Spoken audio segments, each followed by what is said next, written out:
Hello, hello again, everybody. This is the podcast known as Relatively Sound, the podcast that swears to shake it up. On today's episode, we will be doing another installment of Album for Album, I'm the Rico, by the series. way. Oh shit! I am one of your co-hosts, Tony Borrego, There we and go. today we are tackling Panic at the Disco's 2005 release, "A Fever You Can't Sweat Out," their debut record. I have given Rico the task to listen to it. At least is it at least three times? Is that the rule? Yes, three times. At least three times. And I also gave him a live performance of the album to view. And today we're gonna go ahead and discuss his thoughts on it, my thoughts on it, why he's wrong about his thoughts on it, and everything in between. So let me give my backstory with this album. So I was like 4 when this album came out, but for some It's reason, crazy. one of my first memories that I remember is like having this big boombox, and I remember having the CD and listening to it, and I specifically remember liking track number 5 a lot, and like the boombox would just say like 1, 2, 5, um, and yeah, it's kind of an album that like I forget about all the time. And, of course, I remember watching "I Write Sins Not Tragedies" on VH1, the music video. Um, and every few years, I will be obsessed with this album. I'll listen to it for like a month straight or a couple weeks straight, and then I kind of just get over it. But I had one of those surges recently, and I was like, wow, this album's fantastic. Rico needs to hear it. I mean, I know he probably has, but I really want to get into the nitty gritty. Yes, this is probably an album out of all the albums we've given each other. This might be the one where I actually had heard every song at least once all the way through.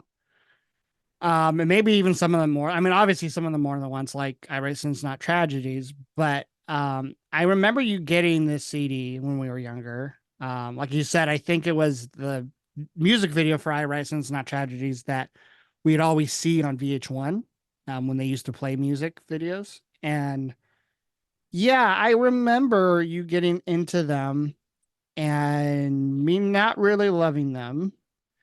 Um, I kind of went I know in many episodes ago when we were talking about Soundgarden, I had mentioned that when I got into Pearl Jam, like you were like, okay, I'm gonna get into the other grunge band from Seattle. So you got into Soundgarden. This I feel like it's like, okay, I got really into the Killers, so you're like, okay, I'm gonna get really into Panic at the Disco. Um, and I will be using the Killers as a slight reference today, only because, Really? well, for starters, both bands are from Las Vegas. True. Um, both bands started in the around the same period. A Fever came out in what 2005, and Hot Fuss came out in. It's a little embarrassing. I don't know this off the top of my head. 2004. Oh, So okay. a year apart.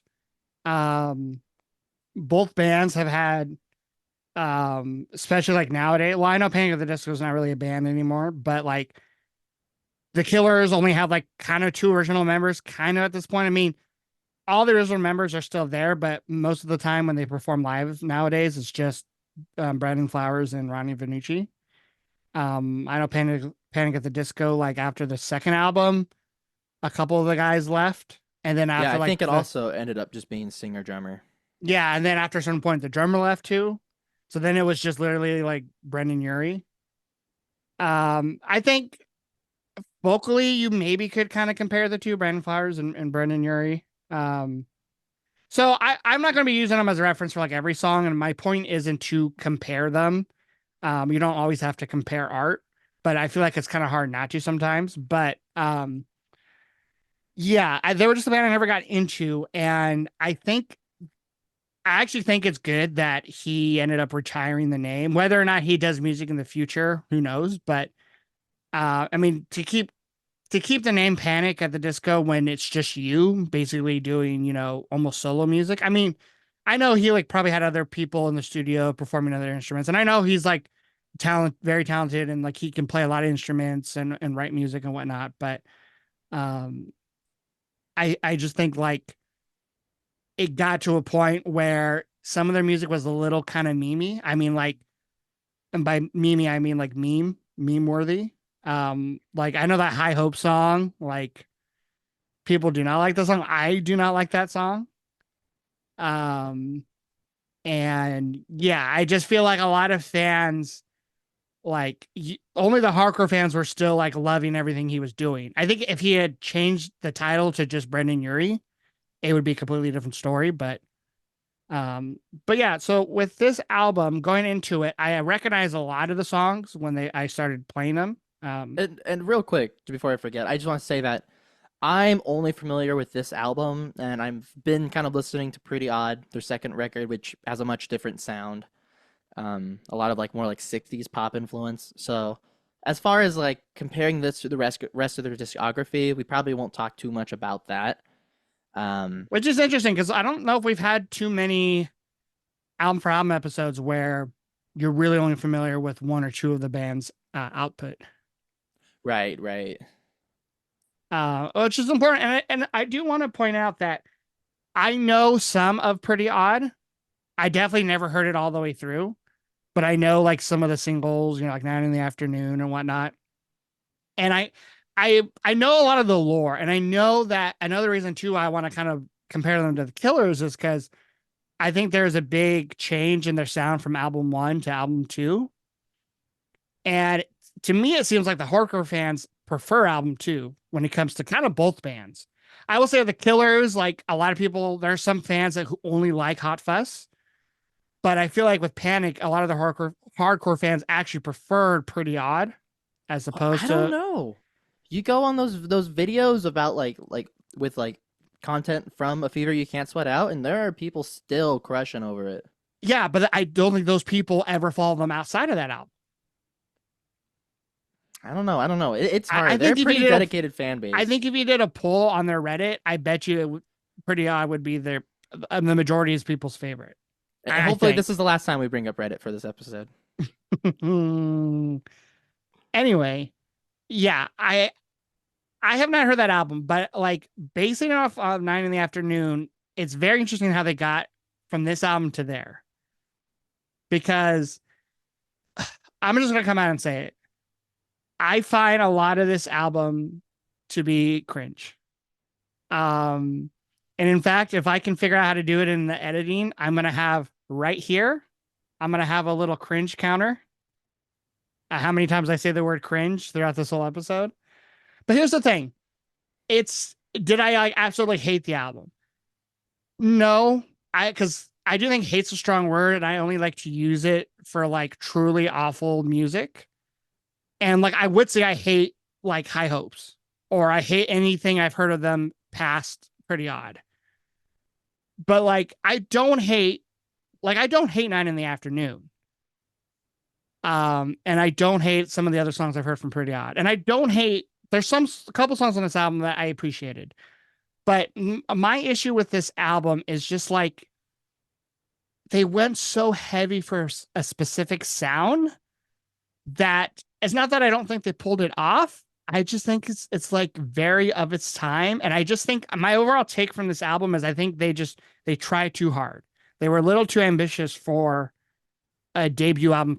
I almost feel like this should have been um the sophomore album, if that makes sense. Really? Really? Yeah. Because like okay, the difference too with like Hot Fuss and this album is like Hot Fuss to me isn't trying to be like a specific album. It's just like here's our debut. Well, isn't it? I mean, weren't they trying to do something quite like the Strokes were doing? I don't know that much about the Strokes, but like, wasn't that kind of one of their like kind Uh of goals? Or I mean, I think they were influenced by the Strokes, but I don't think they were like following them too. Like I think they were as influenced with the Strokes as they were with like Pet Shop Boys and David Bowie. okay, okay. But like Hot Fuss isn't. No one would ever say it's even close to a concept album. Where I do think some people could make an argument that this album is a bit of a concept album. I don't think it Well, is, but it's got a lot of themes to it. I wouldn't concept album I feel like it's thrown around a little more Yeah. often than it should, but there's a lot of theming in this album that I think they pull off well. I don't know. Like I like bands who try things like that. I just think like for debut, it's pretty ballsy. I'll say that. And maybe that alone is worth a mention.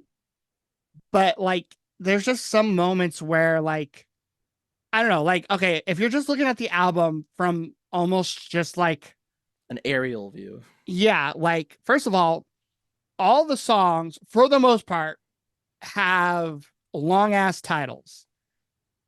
You have the only difference between martyrdom and suicide is press coverage. That's a whole song title. You have London Beckon songs about money written by machines. You have lying is the most fun a girl can have without taking her clothes off.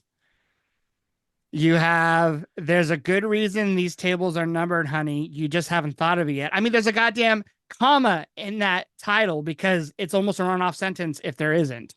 Like, and if you're just judging a book by its cover, which I know you're not supposed to do, but everyone does it anyway, like that already to me was like cringe number one. It was just like these titles. Um, I'm not gonna judge. I almost never judge album covers unless they're atrocious, and I don't think this one is. I actually think this album cover somewhat fits the album. The fact that you have like what looks like to be like a Renaissance painting with like these magazine like um punched out like models and stuff on the cover. Like And it the actually legs are like mismatched to the upper portion of them, like the busts and the legs. yeah, it's like a ransom note kind of like that. I think actually kind of fits the theme of the album. But like the titles, man, like again, that's not something that should take away from the quality of the music, and I'm not letting it. But like I already was like, wow, this is and I always remember that was like the one thing I remembered about this album was like, oh, it's the band that writes songs where the titles are never once said in the song. And that for sure is a fact. He never once says any of the titles in the name of the song. But in the demo of Time to Dance, they do say Time to Dance, and Okay, that wow. is I cringe. really Yeah, okay. and the way it's said is like so of its time. Like, I've never heard the demo of any of these songs. So yeah, so that alone already was something I didn't love for this album. Um the introduction part, I mean it's 30 seconds of like nothingness, which I don't think well, what? that's not true. In the introduction, like, yeah, it is like ambient noise, like whatever, But they do play part of the like the horn bit that you hear in There's a Good Reason These Tables Are Numbered. Like near the end, do do do Okay. do do See, I do didn't do I do didn't do. catch that at all. Right. So Which is on that me, is which is some on me. theming. That is on me. But like I already like in my notes, I was kind of like, okay, like we're already kind of trying to do like a concept album thing. I'm like, okay. I was like, come on, like this isn't like Songs for the Deaf. Like, what are we doing? Um, and then like like I would say like the first half of the album, and even on the Wikipedia page, this seems like something they were trying to do. The first half is very much got that punk rock feel with the more real instrumentation. It's more Pop kind of punk. punk, yeah, pop punk, alternative rock, that type of feel. Electronic and stuff too in some of the songs. And then like the second half is a little bit more of that Baroque pop, the kind of like cabaret kind of sound. The Las Vegasness really comes out more in like I would say the later half of the album. There's more like strings and piano, where the first half has more synths and like electronic drums sort of things going. Yeah, I feel like it's over the top on purpose. And I don't even necessarily have an issue with that necessarily Then what's the because issue? the issues are just the songs themselves. Like, okay, there's some songs that like okay, take the first real song on the album. The only I'm gonna be probably calling these songs just by like their shorthand title, but Yeah, yeah, the yeah. only difference that song to me, like this song has potential. Like it's got first of all, I'll say this. I don't love the production on most of this album. Some of it is just kind of loudness wars, and some of it is just grating to the ears. but like, you have a little acoustic guitar mixed in with like, electric guitar and bass. My problem is like right away, I do not like Brendan Urie's voice. I just do not like him as a vocalist. And I will say he gets better, like knowing some of the songs off Pretty Odd, and then even knowing his like High Hopes songs where, yeah, the songs are terrible, but like the vocals are okay. Like I think like I just don't like him as a vocalist. He is someone that I just find whiny, which is funny because like Lindsay thinks like Brandon Flowers is whiny and she hates his voice. But I'm like, no, objectively, I think he's got a great voice, but like Brandon Urie's voice, I do not like. She doesn't like his voice either, but like I can see where some people are like, well, you love the Killers. Like, why wouldn't you like, you like Brandon's voice? Why wouldn't you like Brendan's voice? And I'm like, yeah. Well, I will say this. I think something that would make this album way better would be if Brendan didn't do all the vocals. The live performance that I had sent Rico was the live in Denver, and they do this whole album and a couple covers, and they have Ryan Ross doing the backup vocals. This album has a lot of songs where like Brandon will sing a line, and as he's finishing it, another Brandon appears to do the next line. There's tons of that, and especially because they're straight out of high school, his voice is just yeah, it's a little grating after a while. There's a lot of singing, a lot of words. So I think if there was a second vocalist on the studio, it would make it a little less ear fatiguing. But I'll say this too. And I'll probably get to the live show after we kind of go through some of these songs on the studio album. But I mean, one thing to point out is that as you mentioned, their guitarist Ryan Ross, he actually wrote like all the lyrics to this album, to all the songs and like the music. Like he was their songwriter. So like I don't know how much that changed after the second album, because of the second album he's still with the band. It's after the second album where he leaves. And I actually kind of think he was probably the better the songwriter of the two of them, because like I just don't see in a world where someone who writes a song like I Write Sins Not Tragedies could also go to write High Hopes. I'm sorry, I'm harshing on that song so much, but like that to me is like the Imagine Dragons like car commercial song of their discography. Um, but so it is interesting that like I'm sure Ryan was the one who did like all the melodies and stuff. The problem is I don't think his voice is that much better. And I say that because on the live album and the live performance, the concert, he just seems like Brendan, at least he seems like he's ready to be a frontman, even though they're still Right, very right. young and it's their first album. Where Ryan seems like he wrote the songs, but wanted someone else to sing them because maybe he just wasn't ready to be in the spotlight. I don't think he could have pulled off these songs. These songs are demanding. But Yeah, so it's if there interesting he was wrote them that way. someone. Yeah. My issue though was like even with this first song on the album, the only difference, I just don't love some of the melodies. I find them to be annoying, and that goes beyond just Brendan's voice. Like I just find some of the melodies just not to be pleasing to my ears. They're just super poppy. They do fall in that pop punk category of like Fall Out Boy and what are some of those other bands, like those bands, like the Fall Out Boy bands. I was almost going to group Paramore, but Paramore is so much better than those bands. Well, and I will say, the only difference is my least favorite song on the album. That's shocking because I actually would put in my top three. Holy shit! So you're trashing your one of your favorite songs on the album? Well, because here's why. I I like I do find the chorus, even though some of the melodies I don't love, the chorus is really catchy. The swear to shake it up part, like just like not even the vocal melody, but just like the chord progression, like it's fitting. The drums are actually, I would say, maybe the highlight on the album for me.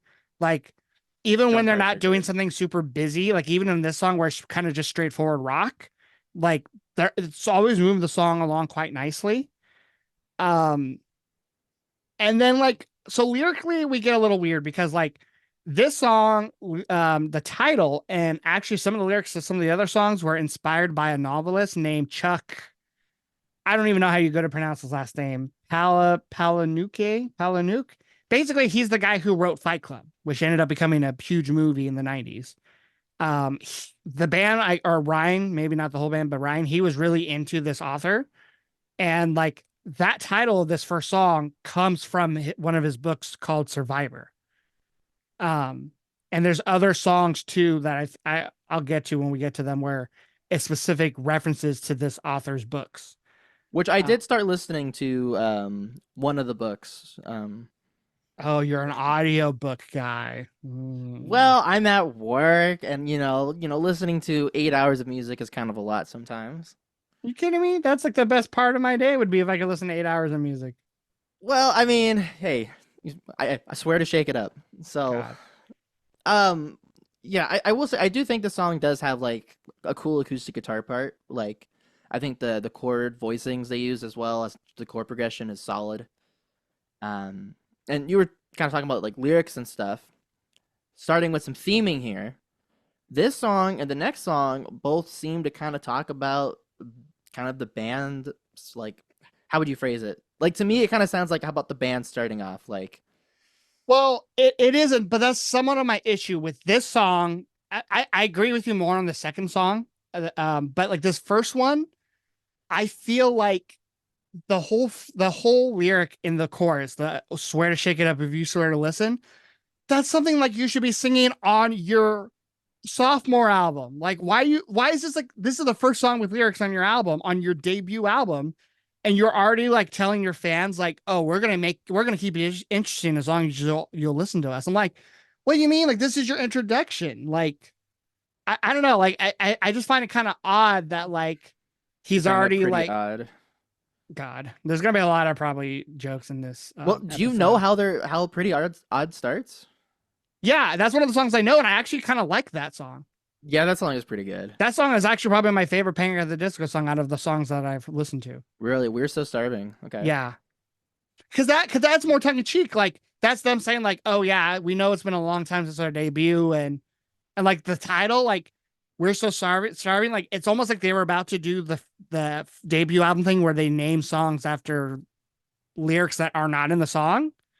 But then the follow up song on that album is Nine in the Afternoon, where he's singing that 20 times in the chorus. Like, you Right, know, right. but like, I don't find it as tongue in cheek here. Like, I think that's what it's supposed to be. But like the whole first verse where he's like, sit down, like telling someone to keep time with their fingers, like, we're making progress. And then like in the pre chorus, is like, this may call for a proper introduction. I'm the narrator. This is the prologue. I'm like, I don't know. I think it's like a little too on the nose for me. And then I don't know, the chorus lyrically is a little bit of a mess where he's like, you know, talking about trophy wives and trophy boys. And I'm like, I get some of the connections he's making, but and like in the second verse where he's like, applause, applause. Dear studio audience, I have an announcement to make.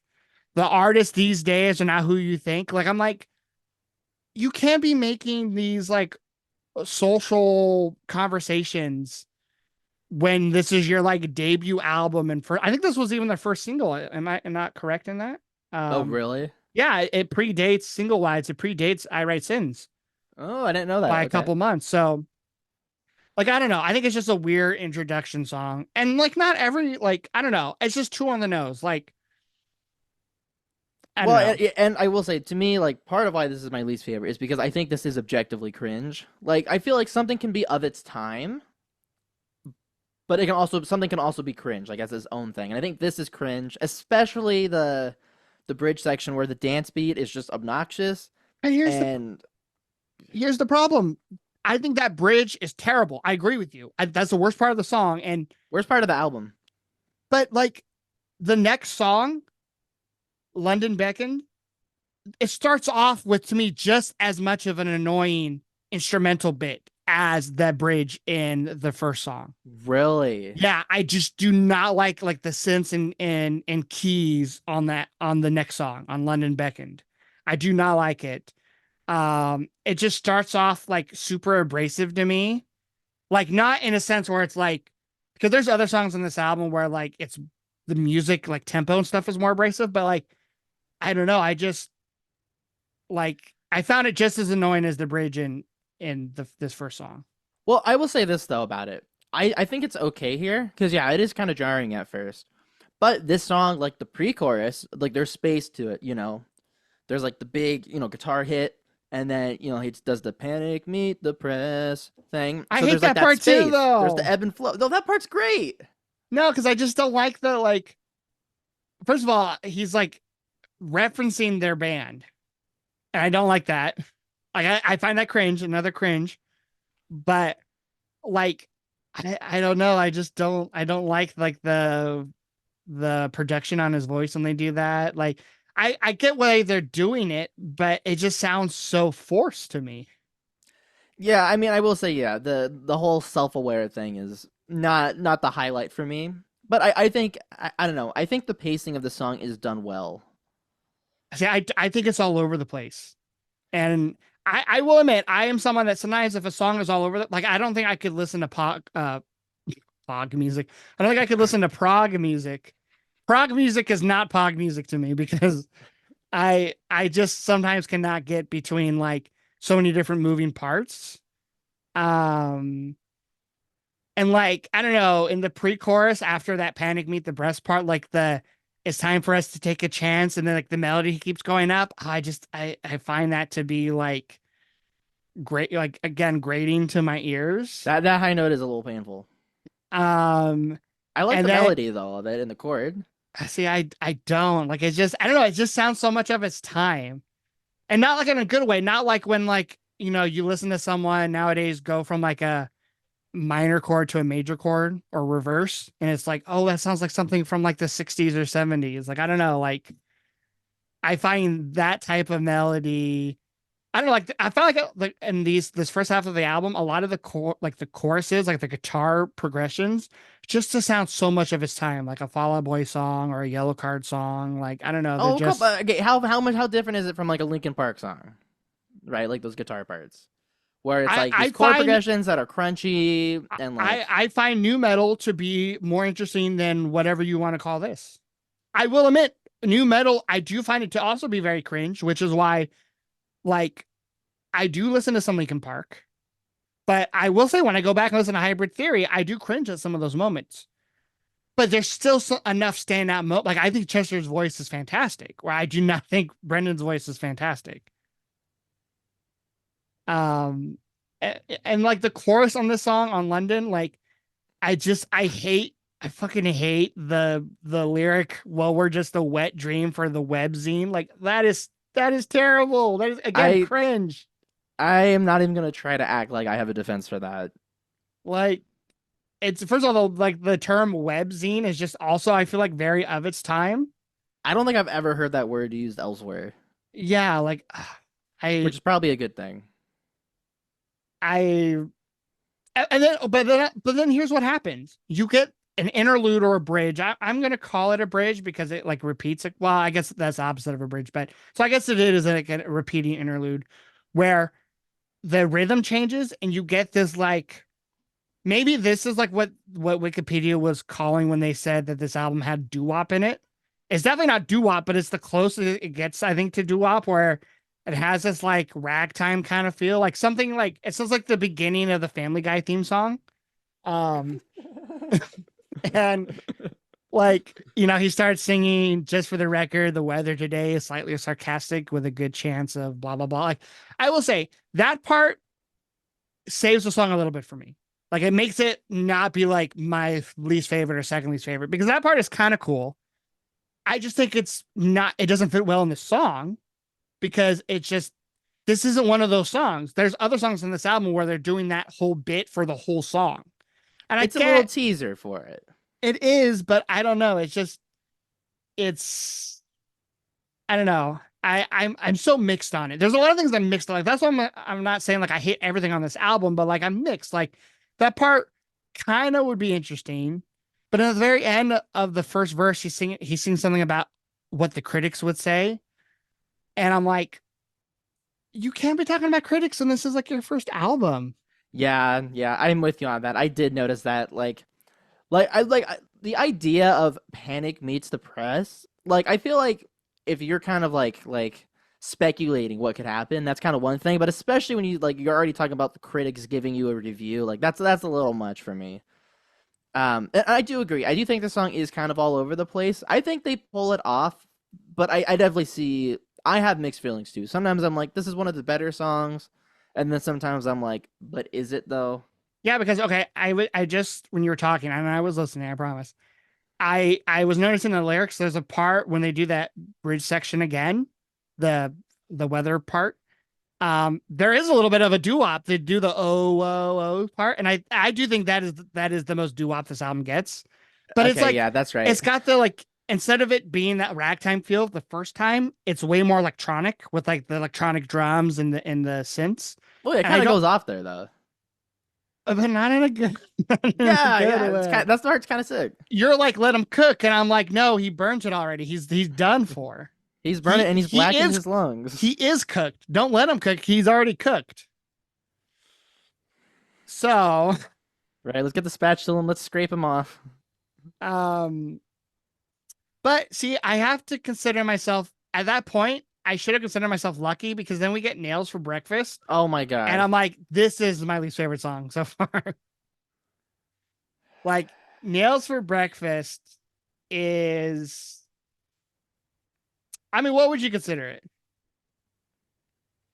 So, okay, it's okay. Let me try to explain this song here. Let me make a case for it here. Nails for breakfast, Tacks for snacks. First off, that is a fantastic name. That is the best title on this whole album. Secondly, No, I disagree. I actually there is a song in the second half that I actually think has a really cool title, but I will get to that later. okay, we'll see, we'll see.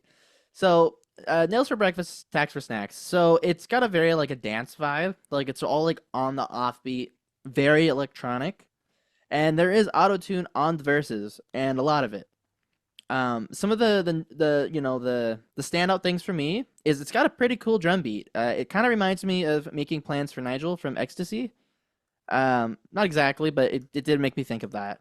I have no idea what that is. I'll show you it later. Primus does a cover that's not great, and I'm a Primus fan, so I can say that. Um, Premise sucks. yes, exactly. So, Nails for Breakfast, Tacks for Snacks is a song that is written, I believe, about Ryan Ross's dad. This and the next song are about like his alcoholism and kind of the experiences dealing with that. And the actual verse starts off with, "Watch your mouth. Your speech is slurred so much that you just might swallow your tongue." Which I think if you're going to put auto tune on an album and this song, I think that is the moment to do it. You know, like it kind of goes with the slurring your tongue. You know, like I don't know, it just kind of makes sense to me if you're gonna do that to do it there. It is a bit disorienting between that and the very rhythmic, jolting music, but yeah, you know the song is dynamic. There is some kind of cooler moments in there, but yeah, I mean Rico, you can take it from here. I just set the scene. Well, I will say this to our hardcore Panic at the Disco fans who are listening to this. I will admit I confused the intros for this song and the last song. I meant to say that the last song God was damn the it. abrasive beginning song. This is the one that starts off with all like the keyboard. So if you were listening like 3 minutes ago and were confused when I said that, it's because I mixed up the songs, just the intros. Um, the London Beacon song, that one to me the intro is too abrasive. It's like too compressed and all that. This You is a did song, mention that, but yeah, yeah. the synths are This, for Nails for Breakfast. yeah, the sense, all that I was talking about for the last song, I meant for this song, for Nails for Breakfast. I don't like the tone of his vocals. Um, I think the autotune is terrible. I hate it when anyone does autotune. It's not just like Brandon Flowers has this really dumb autotune part in his song Lucky Town, um, which is actually a really great pop song, other than that part where for like 2 seconds he goes autotune. I don't like it. I get that it's done. I get that they're not using autotune like on a pop star who's trying to make their vocals hit the right notes. It's almost like when T-Pain does it. Like it's T-Pain's a fantastic singer. He doesn't need it. He did it because at that time that was the thing to do. So Right. I get it. It's done intentionally, but I just don't like the way it sounds. I think in the second verse or maybe the first verse, whatever the lyric where he sings stutter and then he stutters the lyric, I The stutter. don't like that. And to be fair, I don't really like it when Billy Joel does it in Heart Attack when he says Heart Attack and Heart Moving attack. Out. Ack, ack, ack, Yeah, ack, ack. but at least like I don't know. I guess they're done in similar ways. And it should be said that I think Brendan Urie is a big fan of Billy Joel because he covered when Billy Joel did like the Kennedy Awards. He Brendan Urie covered what's the first song off 52nd Street? Big shot. Big Shot. Yeah, he covered Big Shot. Really, I'll have to go check that out. Yeah. He picked a good one too. I was gonna say if he picked "We Didn't Start the Fire," that probably says a lot more about Brandon. No, don't worry. Fall Out Boy did that already. The band, the band that signed Panic. So Well, oh, and I should mention this too, because I know if I don't mention it now, I'm going to forget it. Next week, we're going to be talking about my pick for Tony, which is Young the Giant's third album, Home of the Strange. Both bands and both albums were released on the same record label, Fueled by Ramen. that's Which what the was, record label's called. yeah, you never heard of that record, Fueled by Ramen? No, no.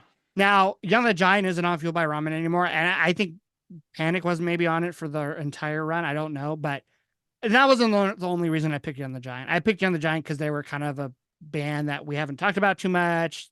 Sometimes dabble in like pop and indie and stuff. So I thought it'd be a good comparison. But yeah, I do not like the bleeps and bloops in the bridge of Nails for Breakfast or the third verse. The bleeps and bloops. But see, if they would have kept with that quieter and more stripped back outro, and I'm gonna get to this. I'll just get to this now. This album really does not have a moment where there's time to breathe. I needed slower moments. I usually don't say that about an album too much. Sometimes I think an album where it dips is when it goes for like the ballads or the slower songs. This album does not really have a slow song. Every song has energetic parts and flashy parts and over the top parts. Like there's not a slow acoustic moment like I'm sure there is maybe on Pretty Odd or future albums. There's not like a piano ballad. So that outro of Nails for Breakfast, I could have used way more of that. I could have used a whole song like that, but we don't ever get that. That is a great point. That is a solid critique of the album. Is it does not have enough breathing points. And I will say too, I think some of my favorite vocal moments on the album is when Brandon's not doing, that upper belting. Because I think this outro, which they do as kind of like a pre-chorus earlier in the song, so cool structural move. It is really pretty. I like the lyrics too of that part. The hospice is a relaxing weekend getaway where you're cut above all the rest. Sick and sad patients on first name basis with all the top physicians.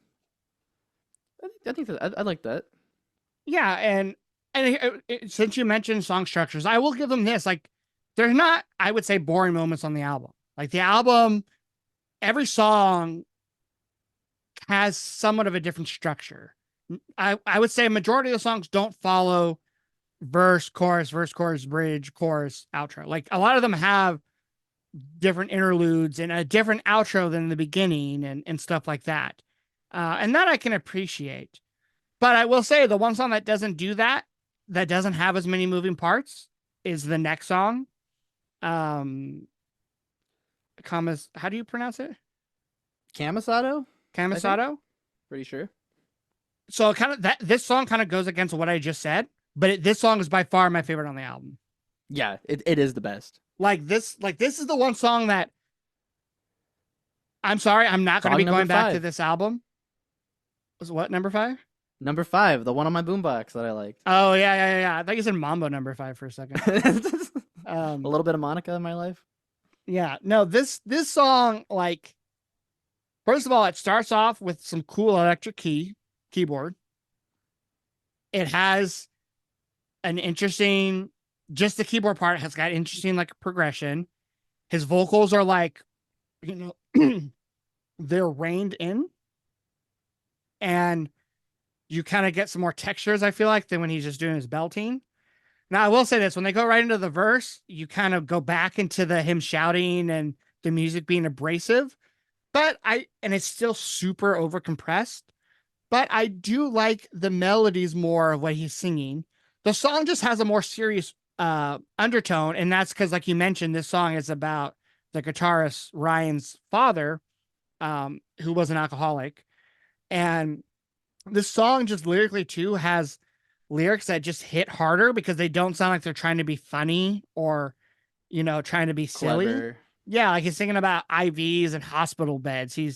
The line, "This was no accident, this was a therapeutic chain of events," is like basically him saying, like, his dad was like, overdosing to get in the hospital, you know, maybe to make himself stop, like it seems like these, trips to the hospital were a regular thing for him. Like it goes a little bit into the what Sarah said territory of like talking about a hospital in the verses, which maybe made you appreciate that song more because you liked this song so much already. Right. I Um, did notice the parallels when we did that the March Sadness. yeah. Um, and like in the pre-chorus, he lyrically it's more simple. He's just singing "sit back and relax" until he gets to the end where he says "sit back and relapse," which I find that to be clever. I don't find it to be cringe. Really, the only part of the song I find to be cringe is the production that comes into play in the second verse, where there's definitely more of the bleeps and bloops in the background. Like the whole bubbling kind Yeah, of pouring over. I don't need that.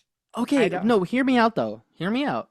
I actually think that is one of the best uses of I almost said artificial instruments, but like uh electronic usage because it kind of reminds me of what you did for your song Better that we worked on. That second verse of yours where you have that like delay guitar come in and it just really kicks off to that last chorus or the second chorus.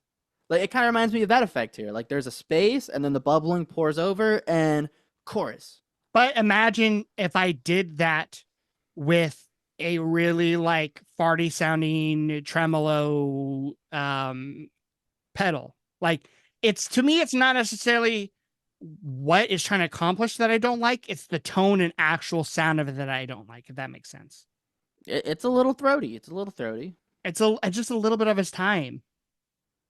But I think it's okay for some things to be of its time. I don't think that's the deal breaker. Like when I listen to Beach Boys stuff, like sure, some of it does age incredibly well, but some of it is definitely of its time. But I can appreciate it for that. And some of it is okay. Maybe it's not quite as cringy as some of this album, but you know, Yeah, I don't know. It's not enough for me to like think the song is terrible. Like I just think it's not needed. But this is still my favorite song of the bunch, for sure. I think the bridge is nice that it kind of slows down. Again, it's another moment on the album where I'm like, I wanted this where like the drums kind of come out and it almost goes into like a halftime feel, I think maybe. right? Well, it's cool too because they do that section like the lyrics for it at like a full pace. The high pitched vocals, and then they just do the same section, but yeah, with more of a halftime feel. It's sung softer, which is really pretty. Yeah, like Um, that part, that's the production that I like. And they didn't do that enough on this album. Um, Agreed.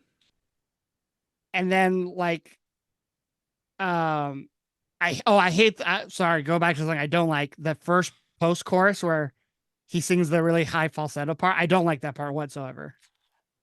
Did you like it on the live version? If you happen to remember, where it hits No, an it was even astronomically worse. high It was note. even worse. It was quite impressive, though. At the very least, you have to say that. And I like there's lines in the song I like. I like I like in the chorus or in the post chorus. It's in both. I like the line that you can't take the kid out of the fight. Take the fight from like the fact that the parallels between this and like his situation with his father. Like I appreciated the lyrics in that regards.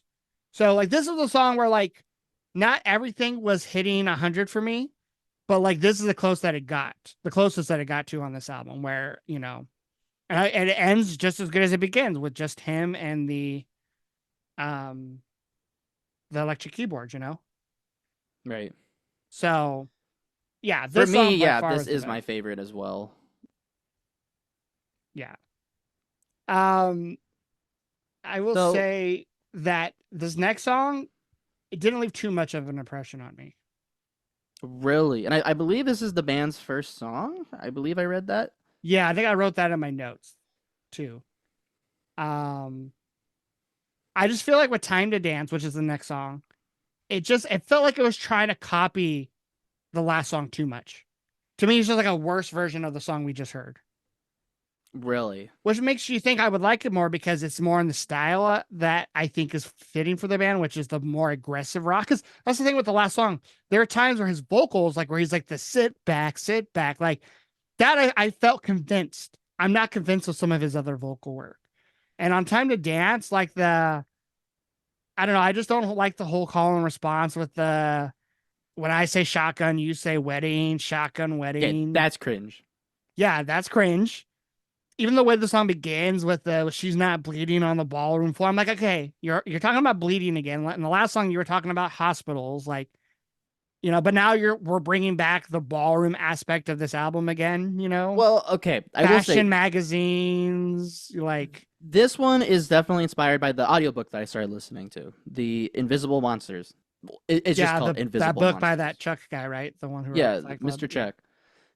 So a lot of this I literally could get from like the first chapter of the book. I do believe they read the whole book, but yes, just listening to the first 2 minutes of it being read, you pretty much get everything here, and that definitely makes it less cringe for me. Like I know like like the book starts off with someone being shot and they're literally bleeding on the ballroom floor. Um, and it has to do with like the characters are like models.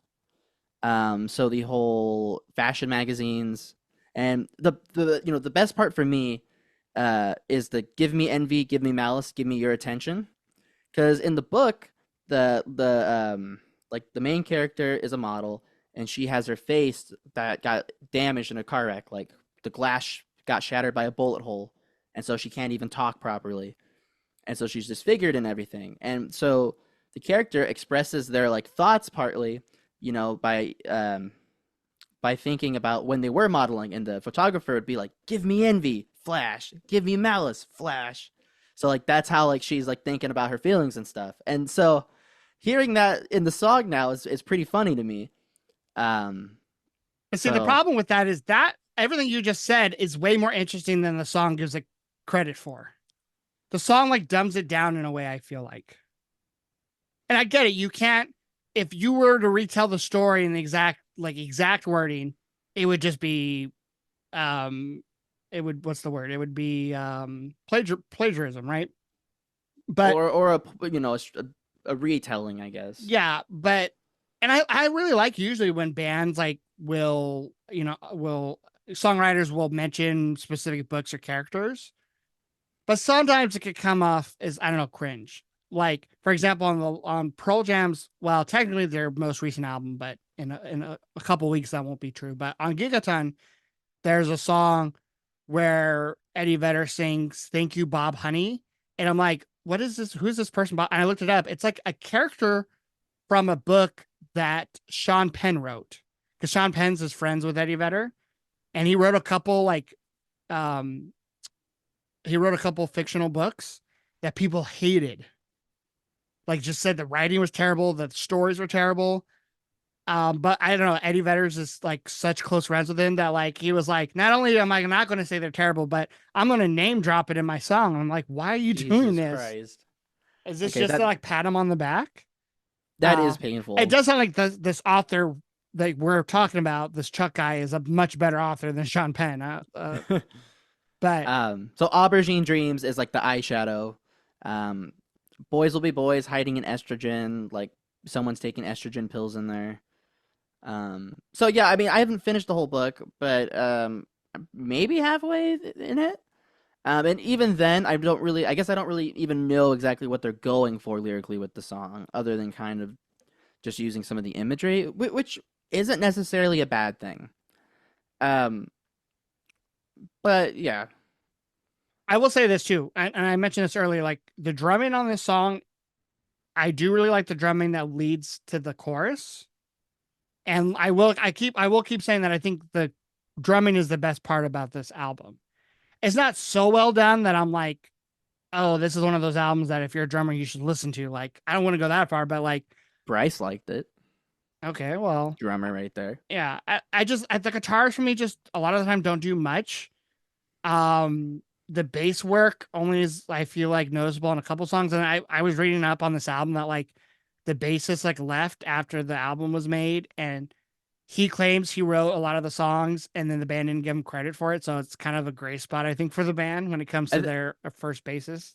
I think Brandon also said that he ended up playing some of the bass lines on Yeah, the. where the original bass was like, no, I had to teach him the bass. Like, yeah, so I don't know. Like, who to believe, who knows? But Not to maybe jump back to the overall album view again, but I do think this album would have benefited from more emphasis on the organic instruments, if they weren't so buried in the mix. Because, like I said, like the first couple songs, they have cool guitar progressions, but they're not super audible or they're kind of drowned out. Um, but yeah, I like Time to Dance a lot. I think it's pretty well rounded from this album. Like it has all the things that I like in it, but I do see how maybe it gets lost with the other songs. yeah, and then this next song, which was a single, "Lying." Um, Well, wait, First of real all, quick. yeah. I do love the falsetto in that second verse of Time to Yeah, I Dance. don't. I specifically wrote on my notes. I do not think Brendan can pull off a good falsetto. I love his falsetto. Are you I serious? don't, and he does it a little bit in this next song. And "Lion" is the most fun. First of all, I don't like that title. Again, it's just super long and like convoluted. Um, but this is like a weird song because this is like the song where I feel like tries to play both sides of the album. Lyrically, I feel like the song is more like the second half of the album, but musically, it's definitely more the first half. Where I feel like musically, it's a little bit more of a straightforward rock song. Um, I do think this, like, I don't know, the verses of the song, I feel like it's almost like he knew he was going to have a ton of fans that were going to be like Thirsting over him. thirsting over him. Yeah, that's a good way to put it. So like, when he's like talking about like them taking off their clothes and stuff and sweating, I'm just like, no, like I just have no interest in that. Um Dropping the F bomb just kind of, I don't know, seems out of place to me. See, I don't think it does. I did at first, but when you read the lyrics and like it's about like Ryan's breakup or something like that, like I think it fits. You know. Well, and this is like the first of a couple songs on this second half that I feel like are about like cheating, which I don't know, like I just feel like gets a little tiresome after a while. Because I definitely think this song and "It's Better If You Do" kind of, I feel like, have similar lyrics a little bit. Right. Then I think Um, it is kind of cool that they're skipping the intermission. They're next to each other because it's like lying is the most fun a girl can have without taking off her clothes, but it's better if you do. It's kind of like listed like that. that never once crossed my mind. Probably not intentional, but I don't know. I kind of connect the I could dots. see how it could be though. But that's kind of my point with like not loving this album is like I feel like they either try too hard or they don't try hard enough, which I know is like a paradox. Like I know that can't be, true, but I don't know. I just find it like there's nothing about this song that I really love. I don't like the falsetto, like in the chorus when he sings like Harlan Quinn girls. But that line itself is very much, I feel like, the second half of this album where it's almost like he's singing a song that he lyrically wrote like in the 50s or 60s. Um, I will say the best part about this song is the second verse where it only happens for like a couple measures, but where like the drums are kind of getting crazy in the back and the production is a little bit like it's kind of like fuzzy or staticky in the background. I don't know if you know what I'm talking about. Where he says like attention back to us, cameraman, swing the focus. No, before hold on, I have the lyrics Because up. that's like right before the second. Well, that's like beginning of the second verse. It's like a transition to it. No. Yeah, but specifically the first two lines where he sings, "So I guess we're back to us." Yeah, I guess the part you're talking about. Yeah, that little bit right before he does the really really cringy. Let's pick it up. Yeah, like that part beforehand. I do like the production is cool. Like again, another moment where I wish the production was more like that because it is a little bit heavier sounding. It's a little bit, but then it just goes right back into like the normal verse, and then I'm kind of just like bored again. See, I do like the verse though because I think he sings it different than the rest of the album. It's kind of breathy. It's slower down. I do like the synth sound, the dun, dun, like the single notes. I think it just has a cool tone to it. Um, I will say this, yeah, kind of once you get to like where like I couldn't even tell you top of my head if there's a bridge. Like by the end of the song, I do get kind of bored of it. Especially because all the other songs are pretty exciting structurally. Um, but I do think the verse is really good on this one, and it's not a bad chorus. But yeah, lyrically, it is cringier in sections. Yeah, I don't know. I definitely like it better Mixed than feelings. I definitely like it better than songs like London or definitely Nails for Breakfast. But I do like it less than Kamisato or even less than The Only Difference, What which I about know you Time to Dance? these songs are they're almost like kind of neck and neck to me. Neck and Like I neck. kind of feel Okay. the same about them. Um then we get the intermission, which I hate. I mean, I don't think that should surprise you. Half of the intermission is this like techno club dance beat. Which is obnoxious. And then the second half is like, now we're going into the second half of the album where we're going to do like Baroque pop cabaret music, like musical type music. I'm like, oh, okay, great. Um, and then like you get that on the next song, but it's better if you do. One of the more like decent titles. Um, but then like lyrically, I just feel like, okay, this song is like cheating, but now through the perspective of the guy. Well, first of all, actually going back to lying really quick, I have to say I do not love the lyric let's get these teen hearts beating faster and faster. Because one, that just I know the people in the song routines because he probably wrote it in that relationship when he probably was a teen. Well, I mean, yeah, this album was Yeah. released, I think, probably when they were like 18 or 19. But it just to me, that song it would only get creepier the older they got still performing it. Like the Which Beach again, Boys, like what? like all the Beach Boy songs. Oh yeah. And again, that Teen Heart Beats line, I feel like is also like almost them playing up to these thirst heavy fans that you're talking about. Like, Right. but then Well, like the first line and but it's better if you do starts off with now I'm of consenting age, and I'm like, nope. Let's abandon ship. Let's not do this. okay, okay, two things real quick to backtrack the line as well. I do like the part where well not really the setup for the line. Oh, now I do recall we were just getting to the part, not that part, but where the shock sets in and the stomach acid finds a new way to make you get sick. Like it's kind of weird. It feels like maybe it could have been written slightly better, but I do like that. I can appreciate that line. I mean, I don't think something like that is supposed to be pretty. But yes, but it's better if you do. I mean, I don't think it's about cheating. I think it's more so like from what they described in like the interview that it's like probably like the aftermath of lying, like being cheated on, and so he says, Okay, yeah. Now I'm of consenting I mean, age it's to definitely be about forgetting you. yeah. I mean, cheating is an element of the song, but I get what you're saying. Like, it's not about the cheating part. It's because there's definitely a line where he says like, "Wasn't it worth it?" or something, right? Or is that in another song? That's Isn't in that in? lying. Oh, I thought you were talking about lying still. Oh, No, no. So lying is about like being cheated yeah, on, yeah. but But this, but but it's don't better you if like? you do. Is more like him being like, okay, well, I'm gonna go out to the strip club because I'm over you and stuff like that. But then he's like, well, I wouldn't be caught dead in this place. What am I doing here? I wouldn't want people to know I'm here. Why am I here? But yeah, but then he's in the chorus. He says, Isn't this exactly where you like me?" So like, isn't he like Yeah, like, saying? is this where you wanted me to go? Do you want me to be out here like I don't know. I guess I just don't. I don't know. Like at this point of the album, like with these two songs, I just feel like I'm going into a someone's relationship too much more than I would want to.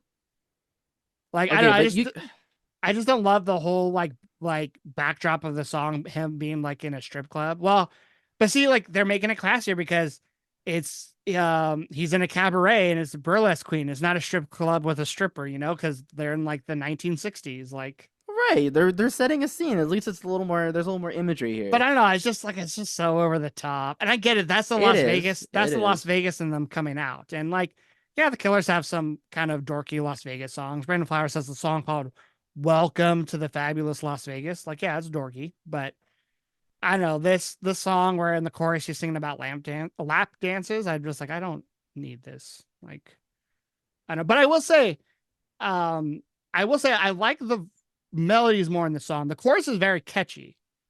Like, the Exactly where you like me. I'm exactly exactly where you where you like like that me. You part. Yeah, know. that little ending melody I do like.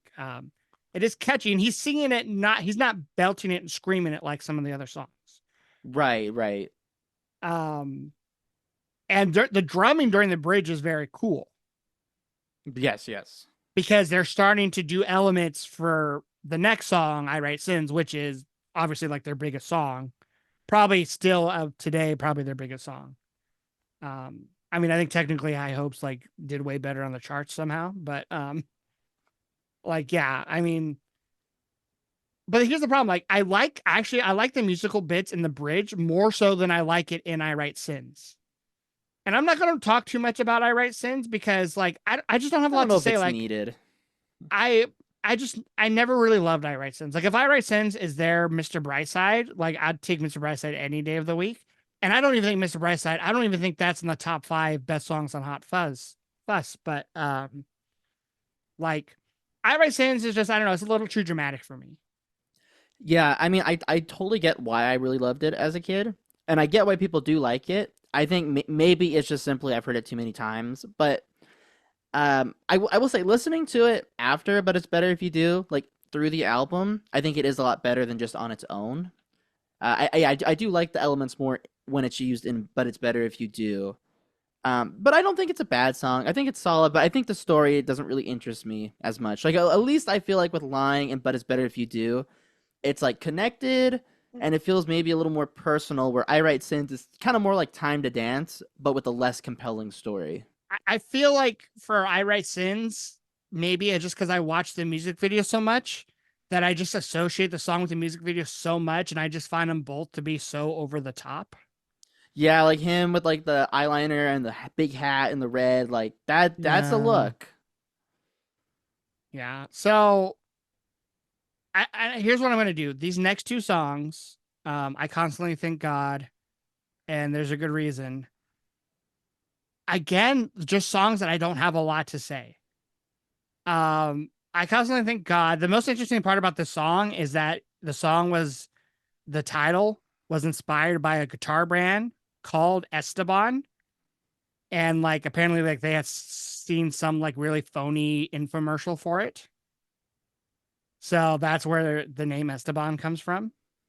Um, but like this, like even right now, like I have to go right now on Spotify and like play a clip of it to remember it. And I'm like, okay, this is the song where it's like the fast drums and like the bass. Like the one time in the album where like the bass is like audible. And like that part's kind of cool. And I was like the little like descending arpeggios and the guitar was kind of cool. Yeah, the instrumentation's pretty great on that song. Um, but like I don't know, the whole like swing aspect of the song, it just with this song and like, but it's better if you do, and with the Swing next, aspect.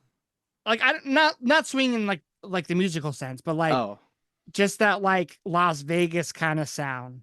Like I don't know, I still feel like with this song and the next couple, they're trying to hit this like motif of like this is like Great Gatsby music, but if it was played by a punk like a pop punk band. And I just don't dig that. I don't dig those themes. I don't dig that style. Uh this I mean lyrically the song is kind of about like religion and liars again, which I feel like he kind of sang up hypocrisy. a little bit in the earlier parts of the album. I think his vocals are way too over the top in the bridge. The just stay where I can see you. Dash the lights. Um, yeah, I think so. I see. I actually don't mind that bit there. I think for me, so this used to be one of my favorites, and I think that's because I think the instrumentation is audible and cool. But I don't even think the lyrics are bad, but these ones seem really convoluted. Like I know he's like using probably like some like religious kind of like imagery and like metaphors and stuff to get his point across, but it's really thick, you know? Like there's cool lines. I am a new wave gospel sharp. Um we've got the gunslinger extraordinaire, a walking contradiction. Like they're cool, but like as a whole entire like lyrical piece, it's a bit much for me.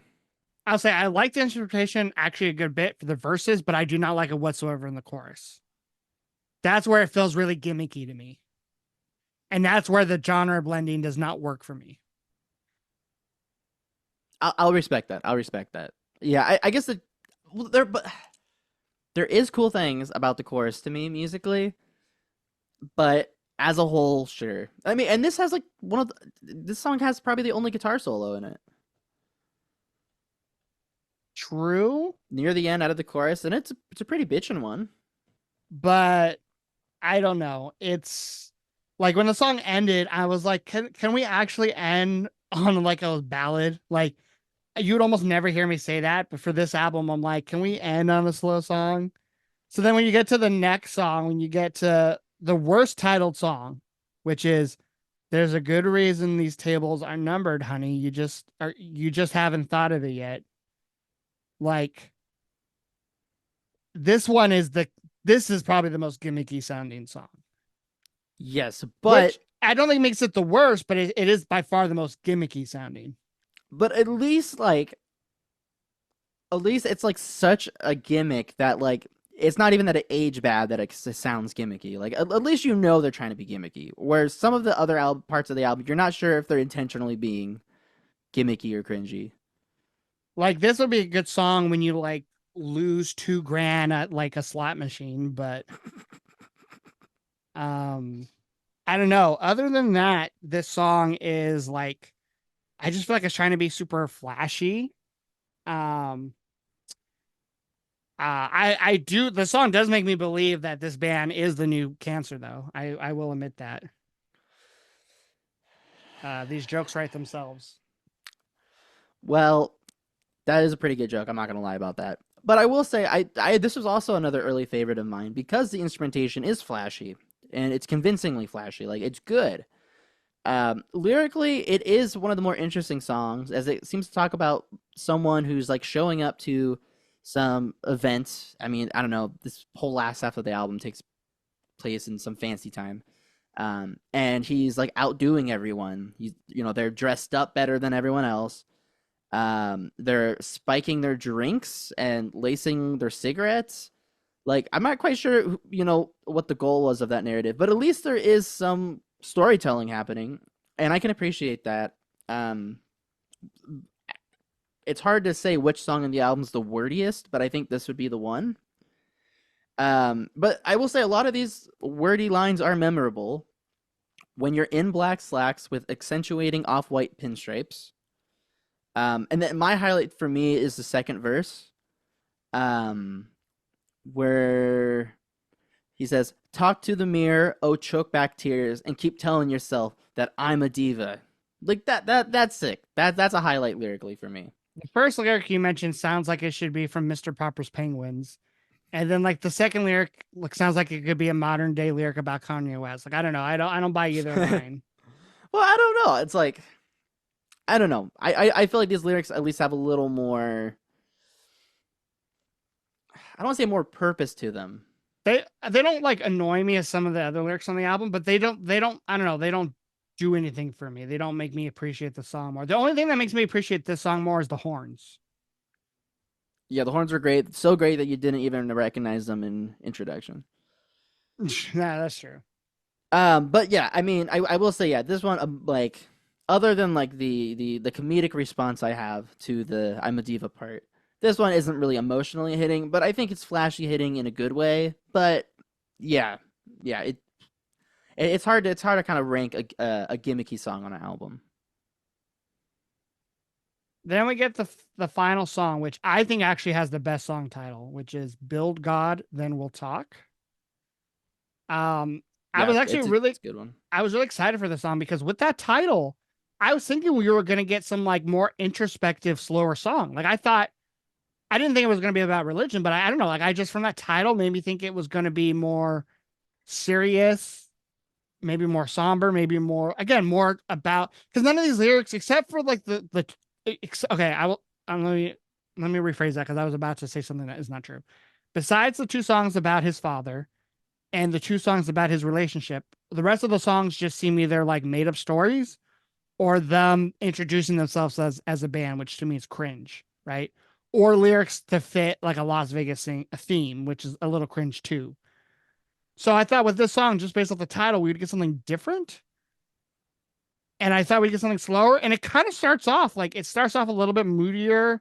It's still very like theatrical, like with the la la la part at the end of the first line. But I don't know. I thought we were gonna get something more interesting. So I was really disappointed when the song ended, and I'm like, the song was not as interesting as I thought. When the most interesting part of the song is that it interpolates um my favorite things from Sound of Music. Unfortunately, I just don't find that interesting enough. And I'll get a lot of flack for that. I'm just not into that movie or that song. A lot of people are. Props to them. But I, yeah, I was wanting the song to be something more than what it was. I mean, it's not at all what I was hoping it was going to be. So I already was left a little disappointed. And again, there's times, and again, maybe I'll just say this as like a closing thing for the whole album. There's times where like there's like kind of like the cello break and there's the strings and stuff where like, assuming that like Ryan or someone else in the band wrote those parts, it is impressive. This band is doing a lot of impressive things. They just like they don't end up being a product that I enjoy. And I can see why a lot of people like this album. It's just not for me. And I think they're more talented than how this album ended up sounding. And a lot of that I think has to do with the producer, whoever produced this, just did not do a great job. But I just think I think they were too early in their career to do something like this. I'm not upset with any of those statements right there. I think that is very solid and valid. And I would say it would be interesting to hear this album if it was recorded, yeah, like a few years later in their career. Um, the songwriting is definitely a product of their age, their ambitions, and I think sometimes that's for the good, sometimes for the worst, better or worse. But I do think that this song as a closer is pretty fitting. I guess kind of like my brief, loose interpretation is kind of like, I mean, it starts off describing like pretty much like a dirty motel that people will go to, people that may have bad relationships, sex workers, like that sort of thing. Um, and yeah, I mean, like, I guess like, I mean, I think I was reading that like the second verse was supposed to kind of be like someone like a prostitute was like, what is it? Is it is it entrapment? Is that what it is? Like when you set someone up to get Yeah, arrested? yeah, entrapment. Yeah, it sounds like that was kind of like the idea for the second verse. Um, but and some of the lines were, what is it? Raindrops and roses and girls in white dresses. It's sleeping with roaches and taking best guesses at the shade of the sheets and before all the stains and a few more of your least favorite things. So there's the Sound of Music little nod there. So I don't know. I do appreciate that this song kind of talks about those people and maybe those unfortunate situations, kind of all being able to get together at a motel and like I don't know, have that sort of common ground. Like I don't know. Like I feel like sometimes this album they have ideas for the lyrics, but they don't quite deliver it all the way. But I mean, they get the themes across. I think well. Yeah, I don't know. As you can see me struggling to try to say what the song was about, but the I think at vibes there. the end of the day, it's just not for me. Like I said, I can understand why. Like it's not like one of those albums where I listen to it and I go, "What are people liking about this album?" I can see, and I think actually, for a lot of times when I listen to music I don't like, I can hear why people would like, even though I maybe even hate it. But it's just none of it hits for me. And again, like the song has a lot of cool aspects where it does build, and it's just like if it didn't do it all the time, it would be more impressive or more pleasing to my ears. Um, but yeah, it's just a lot of the time it's just I don't care for the lyrics. I the singing to me a lot of the times is just too whiny, too over the top, too dramatic. I think a lot of it the production work is just bad. I don't like the way it was engineered. I think a lot of that has to do with the time. I mean, I don't think Hot Fest is a great produced album, and I think even Sam's Town in day and age, I think they're compressed to hell. Well, There's I think not this album, the production is a lot more interesting than Hot Fuss's production. Because at you least can the production is maybe interesting. Could it have been done better? Definitely. Did it age poorly? Definitely. But at you could least, say it's more interesting, but I don't think that means it's better. Or I definitely don't think it's better, and I definitely would not say I like it more than Hot Fuzz. Hot Fuzz doesn't really stand out in a way where it's like this is produced fantastic. And definitely not nothing like we were talking about a couple weeks ago with Consolers of the Lonely. Like that is like a perfectly produced album. right. This album I guess would be hard to produce because it's so all over the place and all and over the top a lot of the time.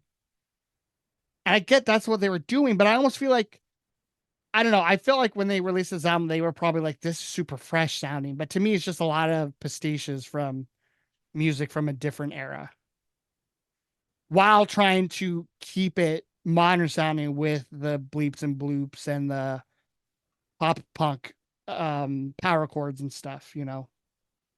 Yeah, yeah. I mean, yeah, 'cause I guess the album was recorded within like a month or something like that, or 3 weeks. I don't know. Which There was kind of some conflicting info there, I think, but and if that's true, part of that is impressive because part of it's like, wow, these songs are just not like verse chorus songs. So and some of them have like the last song has accordion and cellos and strings and stuff and piano. So that part's impressive.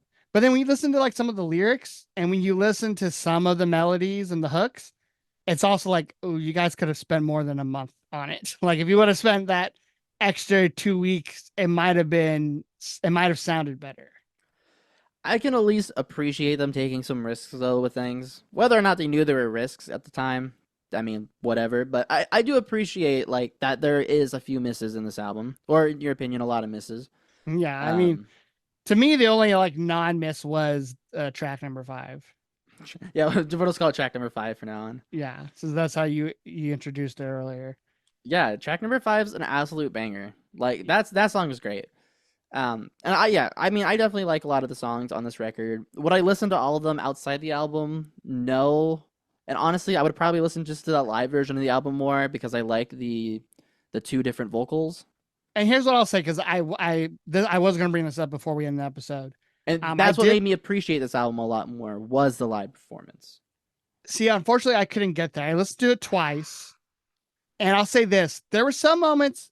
I just feel like a lot of it, even with the double vocals, I just felt like, and I think you can say there's a lot of bands' first albums. Like when you go back and listen to live performances from the Killers' Hot Fuss era, a lot of it doesn't sound good. Brandon Flowers does not sound confident as a singer. And I get that from a lot of their playing. And they just don't sound confident. And I feel like a lot of it's because a lot of these songs probably are hard to pull off in a live setting. Right, right. So it would have been interesting if this band, if the original members would have stayed together maybe 2 more albums after, even Pretty Odd, how they would rework some of these songs live. Because I feel like if they did more of a natural take for some of these songs, even songs I didn't like Nails for Breakfast, like I think they could have pulled off a more authentic sounding organic instrumentation when it comes to the live music than what you hear on the album. The show part, first of all, I don't, maybe this is going to be, maybe you're going to hate me for this. I didn't watch it. I only listened to it. Oh, no, that's fine. So I didn't watch any of it because I would put it on when I was like taking a walk or whatever. So I only Well, I listened will to say it. this then. I'll fill you in. Um, Something that I think is cool. I mean, like, okay. But it's better if you do during that whole like drum break, right, where the Mhm. drums go off and it's like rock music. That is where they have one of the dancers because I should have started with that. They have like kind of like like a carnival theme kind of going with like dancers and performers and whatnot. Carnival And is a good so word to describe this album, by the way. Sorry. yeah, no, definitely. And so there, that's where they have one of the ladies do like a strip or not a striptease, like a lap dance for, but it's better if you do, which talks about a lap dance. But I think it's cool because that moment does kind of sound like an opportunity to do that, in a song that talks about lap dances. So I can at least appreciate them going the whole extra mile. Anyways, though, the visuals don't really matter. Please continue. I will say their intermission during the show was actually worse than the intermission part on the album. I hated the part where they're introducing the band members That okay, cringe. I don't even know what Yes, I I don't think I'm over actually nine gonna thousand. well, I mean if we're being realistic, I maybe have only some cringe like maybe 15 times in this episode. But that part alone in the live album, in the intermission, that part gets like over 9,000 cringe moments. Cause Right, that's like people talking about Skylar White singing "Mr. the Happy Birthday, Mr. President" as being cringy. This no, is this like a this hundred takes the times cake. worse. Yeah. This part I do skip every single time. Yeah, no, that was terrible. Yeah, I skipped it the second time. I didn't even bother. Um, Talk about self care. yeah, so is this probably my least favorite album you've given me so far? Yes. Definitely would never, I wouldn't even cross my mind to get this on vinyl. Sorry. That's all right. And that probably one too, because I doubt you could press this on vinyl to make it sound good. Like, unfortunately, I don't think there's never been once a good pressing to me of Sam's Down, unfortunately, on vinyl.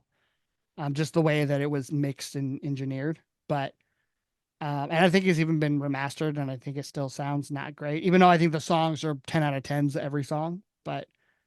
Um, but I will say, I mean, it was a different pace, and I will appreciate that.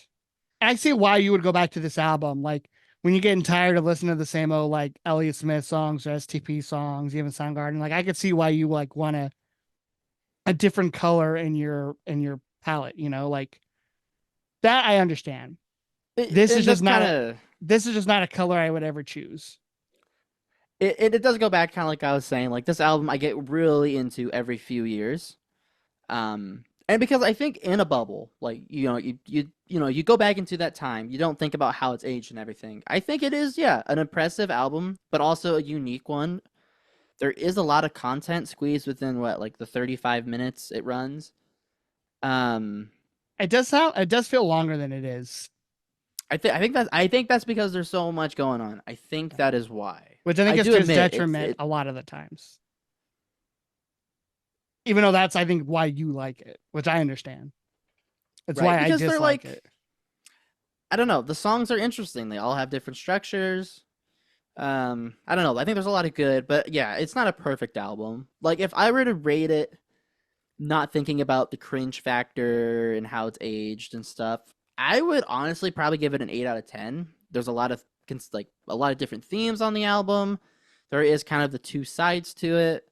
Um, but I mean, like if I were to rank it, to like rate it, I don't really like rating things. It's kind of hard, but like I don't know. I'd probably give it like a 7. See, I was thinking more like 4.2. Dude, I was gonna say you're gonna give it a 4. Yeah, it's four territory. I fucking knew it. I should have said it at the beginning. So, but I mean, I think it made for an interesting conversation. Like, I do think this is one of the few episodes where we disagreed. I mean, I know you agreed a lot with what I was saying, but I think a lot of times I think you were being nice. I think a lot of the times you probably thought I was being too convoluted with some of the things I was saying. But Well, I definitely see where you're coming from. Like, yeah, I'm not gonna act like I'm not ignoring some of these things just because I ended up enjoying it. yeah. I mean, you But I, shouldn't be surprised. I felt this way about some of it. yes, yes. I mean, I anticipating a tiny music response? No. Was I hoping just a little bit? Just a little bit? Yeah. Yeah. But See, like I appreciate the softies album way more than this one. right, I feel like the softies one was just more of a sleeper for you, which is fine. Yeah. So, and I'm very curious now to see what you'll think of next week's episode, In America. where we're going to be talking about Young the Giants, Home of the Strange, another Fueled by Ramen band. At least at that time they were. Way later period, and that came out like I think in like 2016, 17. So definitely like later, but you know there's some pop on that album. So stay tuned for that episode next week. But until then, let us know what you think of this album, whether you agree more with Tony's views on the album or whether you agree more with mine. Is it a Um, 4? Is it an 8?